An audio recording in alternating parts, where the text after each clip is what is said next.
தமிழ் நலம் நேயர்களுக்கு வணக்கம். இன்னைக்கு பிரெக்னன்சியில் எக்ஸசைஸ் ஏன் பண்ணணும், அதனோட பெனிஃபிட்ஸ் என்ன அப்படின்னு தெரிஞ்சுக்கலாம். பிரெக்னன்சியில் ஏன் எக்ஸசைஸ் பண்ணணும் அப்படின்னு பார்த்தீங்கன்னாக்க, நல்ல பிளட் ஃப்ளோ வேணும். அது எப்போ கிடைக்கும் அப்படின்னா, கண்டிப்பாக ஈச் அண்ட் எவ்ரி பார்ட்ஸ் அசைவுகள் கொடுக்கும்போது தான் கிடைக்குமா இருக்கும். ஸோ இந்த மாதிரி அசைவுகள் கிடைக்கும்போது எந்தெந்த பார்ட்லெல்லாம் மூவ்ஸ் இருக்கோ அங்கெல்லாம் நல்ல பிளட் ஃப்ளோ இருக்கும், அந்தந்த ஆர்கன்ஸ் நல்லா ஹெல்த்தியாக மாறும். இப்போ அதிக பிளட் ஃப்ளோ வேற எங்கேயும் தேவைப்படும் அப்படின்னு பார்த்தீங்கன்னாக்க, ஸ்பெஷலி யூட்ரஸுக்கு. ஸோ அதை கான்சென்ட்ரேட் பண்ணுற மாதிரியான ப்ரீநேட்டல் எக்ஸசைஸ், அதாவது ப்ரெக்னன்சிலேயே ஸ்பெசிஃபிக்காக செய்யக்கூடிய எக்ஸசைஸ் ப்ராக்டிஸ் பண்ணும்போது டபுள் பெனிஃபிட்ஸ் கிடைக்கும். ஸோ ஓவரால் ஒரு மைல்டான வார்ம் அப் மட்டும் இல்லாமல் இந்த மாதிரி ப்ரீநேட்டல் எக்ஸசைஸும் ப்ராக்டிஸ் பண்ண வேண்டி இருக்கும். இது பண்ணும்போது நல்ல பேபி ஹெல்த்தியாக இருக்கும். ஏன்னா நல்ல பிளட் ஃப்ளோ போகுது, நல்ல பிளட் சர்க்குலேஷன், நல்ல ஆக்சிஜன் சப்ளை இருக்கும்போது ஹெல்த்தியான ஒரு பேபியாக இருக்கும். அண்ட் ப்ரெக்னன்சியில் சில சமயம் இங்கே வலிக்குது அங்கே வலிக்குது, சின்ன சின்ன ஏக்ஸ் அண்ட் பெயின்ஸ் எல்லாம் இருக்கும். ஸோ இதெல்லாம் ஏன் வருது, எந்த ஒரு மூவ்ஸுமே கொடுக்காமல் இருக்கும்போது கண்டிப்பாக அந்த மாம்ஸ் நிறைய இந்த மாதிரி எக்ஸ்பீரியன்ஸ்லாம் பண்ணுவாங்க. ஸோ இதெல்லாம் ப்ரிவெண்ட் பண்ணுறதுக்கும் என்ன ஹெல்ப் பண்ணி கொடுக்கும்னா, இந்த எக்ஸசைசஸ்லாம் ஹெல்ப் பண்ணி தரும். ஸோ எந்தெந்த பகுதிகளெல்லாம் அசைவுகள் இருக்கோ அதெல்லாம் ஆரோக்கியமானதாக இருக்கும். ஸோ அதனால் எந்த கர்ப்பிணிகள்லாம் எக்ஸசைஸ் பண்ணுறாங்களோ, அதாவது normal pregnancy, low risk pregnancy, எந்த ஒரு ரிஸ்கியான ஒரு ப்ராப்ளமும் இல்லை அந்த ப்ரெக்னன்சிலங்கும் போது தாராளமாக எல்லா ப்ரீநேட்டல் எக்ஸசைஸும் ப்ராக்டிஸ் பண்ணலாம், முறையாக கற்றுக்கிட்டு ப்ராக்டிஸ் பண்ணலாம். ஜென்ரலாக ஃபிசிக்கல் ஆக்டிவிட்டியே ரொம்ப நல்லது ப்ரெக்னன்சியில். அதாவது நார்மல் ப்ரெக்னன்சி, ஹெல்த்தியான ப்ரெக்னன்சியாக இருக்கும்போது நீங்கள் ப்ரீ ப்ரெக்னன்சியில் பண்ண ஆக்டிவிட்டீஸ் எல்லாமே தாராளமாக செய்யலாம். நிறைய பேத்துக்கு என்ன டவுட் வரும் அப்படின்னாக்க, ஸ்டெப்ஸ்லாம் ஏறலாமா, கால் மடித்து கீழே உட்காரலாமா, இதெல்லாம் கேட்டு குழப்பிப்பாங்க. நார்மல் ஹெல்தி ப்ரெக்னன்சி அப்படிங்கும்போது தாராளமாக இதெல்லாமே செய்யலாம். ஒருவேளை இது ரிஸ்கியான ஒரு விஷயமா இருந்துச்சு அப்படின்னா கண்டிப்பாக டாக்டர் உங்களுக்கு அட்வைஸ் பண்ணியிருப்பாங்க. பயத்தில் போய் கேட்குறது வேறு, பட் டாக்டராக வந்து சொல்லி அனுப்பும்போது நீங்கள் அதெல்லாம் கண்டிப்பாக ப்ராக்டிஸ் பண்ணிக்கோங்க. அதர்வைஸ் நீங்கள் நார்மலாக ஸ்டெப்ஸ் ஏறி இறங்கலாம், இல்லை கால் மடித்து கீழே உட்காரலாம், வாக்கிங் போகலாம். சிம்பிளஸ்ட்டு ஒரு ஃபிசிக்கல் ஆக்டிவிட்டி எக்ஸசைஸ் அப்படின்னு பார்த்தீங்கன்னாக்க உங்களோட பெல்விக் பார்ட்டுக்கும் நல்ல ஒரு பிளட் ஃப்ளோ போகும்.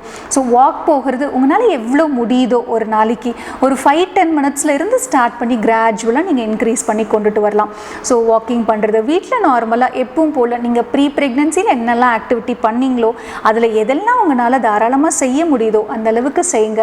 அந்த அளவுக்கு உங்களுக்கு பெனிஃபிட்ஸ் ஃபார் ஷுர் கிடைக்கும். இதுவே வந்து எந்த எக்ஸசைஸோ, எந்த ஒரு வாக்கிங், எந்த ஒரு ஃபிசிக்கல் ஆக்டிவிட்டியுமே கொடுக்காம ஓவர் ஃபுட் மட்டும் போயிட்டுருக்கு அப்படின்னா அது ரொம்ப டேஞ்சரஸான ஒரு விஷயம்.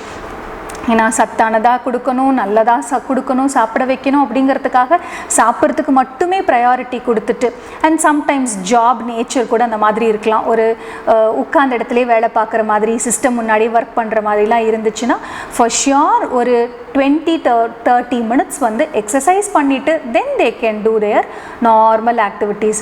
ஸோ அப்போ அந்த மாதிரி கொஞ்சம் ஸ்பெசிஃபிக்காக கொஞ்சம் டைம் ஸ்பெண்ட் பண்ணி ப்ரெக்னன்சியில் எக்ஸசைஸ் பண்ணுறது ரொம்ப important.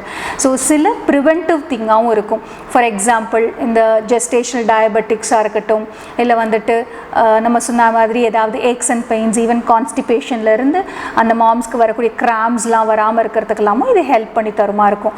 Main thing low back pain. ப்ரெக்னன்சியில் அம்மா பெரிய ஒரு வெயிட் முன்னாடி தாங்கிட்டே வரதுனால இந்த லோ பேக்குக்கும் தேவையான அளவுக்கு ஒரு சப்போர்ட் தேவைப்படும்.